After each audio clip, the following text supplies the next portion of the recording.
Alrighty guys, just Insider here, and recently I finally finished uploading the rest of my Chimera Squad playthrough to YouTube, and now it's time for the video you've probably all been waiting for, the final thoughts on Chimera Squad video, what I think about the all the mechanics and all that stuff, and if I'd ever play this game again, and what I'd do with it.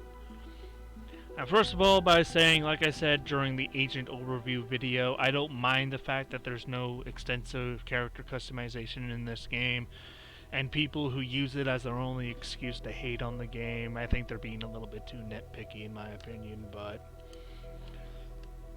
oh well, if you guys want to let character customization be your only deterrent to what will essentially be just another XCOM game, so be it. More XCOM is more XCOM, and I still enjoyed this playthrough a lot. There were still moments of annoyance, but you know, that's XCOM, baby.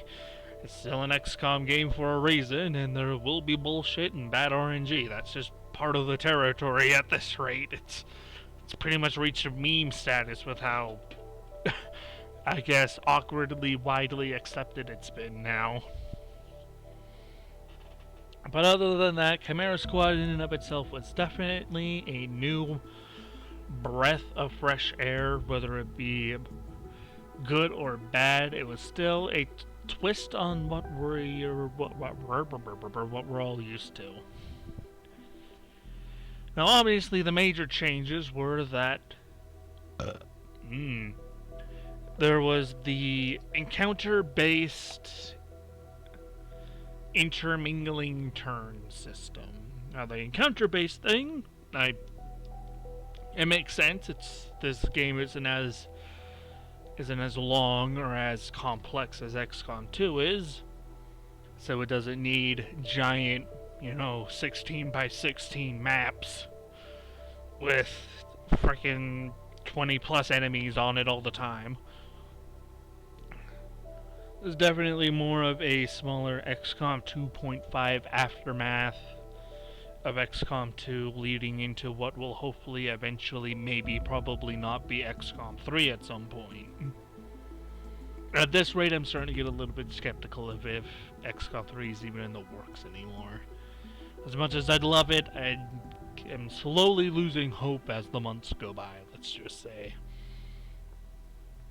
Now, the crisscross intermingling turn system kind of reminds me a lot about the what's the word I'm thinking about the turn system in BattleTech, initiative phases in BattleTech, where it's like, say you got 2 light mechs, the enemy has 3 light mechs.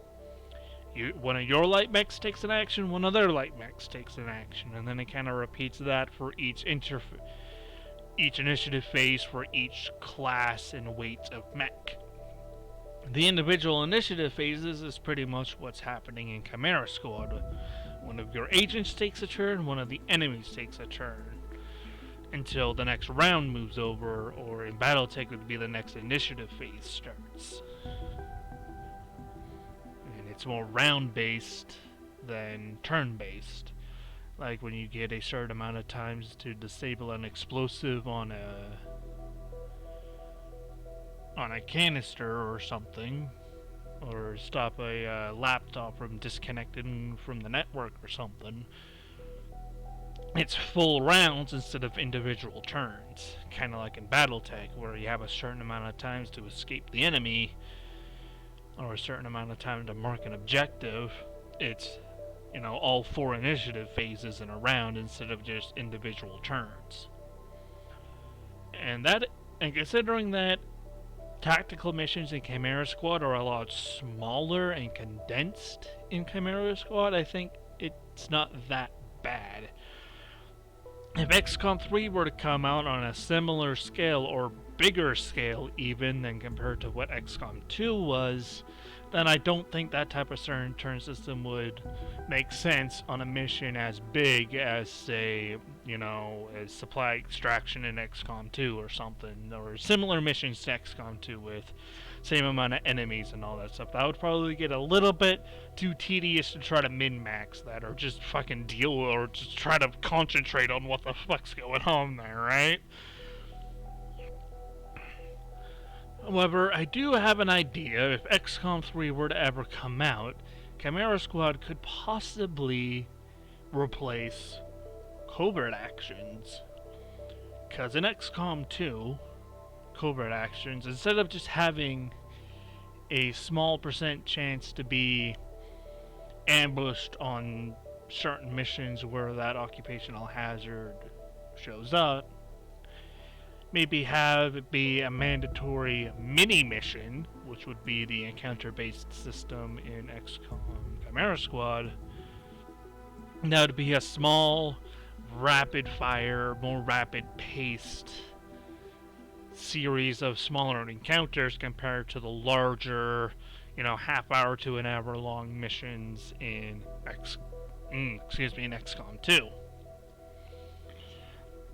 So, throw in a little bit of fast-paced action in between the slow slugfests.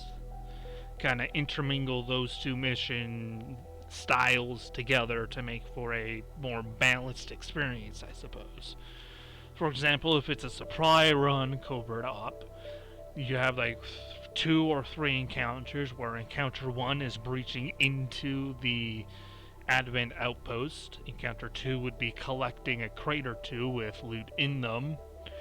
And encounter 3 would be escaping, with fighting, 4, 6 smaller groups of enemies each encounter, instead of fighting, 2, 3, or 4 pods on an Advent train mission in XCOM 2. Or, recruit an engineer or recruit a scientist would be, maybe 1 or 2 encounters. First encounter would be to breach into a smaller Advent research center. Encounter 2 would be collecting or activating the VIP like you do in Extract VIP or Rescue VIP missions in XCOM 2, and then evacing, while possibly facing small groups of 2 or 3 reinforcements between the encounters. Just to lighten things up and to reuse the stuff in Chimera Squad, because for the mission style in Chimera Squad it works, while not completely overriding it or not using it or using it too much or something like that. So yeah, that's kind of my personal opinion on it. If XCOM 3 were to ever come out, maybe they can do something like that. Overall, I hope they don't completely replace the missions in XCOM 3 with the mission style in Chimera Squad. I think that'd get old fast, and you wouldn't really be able to do that on a mission scale on par with XCOM 2. But it was still a fun experience, right? Maybe we can see characters and people in Chimera Squad reinitiated or reintroduced in XCOM 3 or reused in XCOM 3. Like perhaps the agents you see in Chimera Squad maybe rise up the ranks and receive high-ranking officer or commander or other high-ranking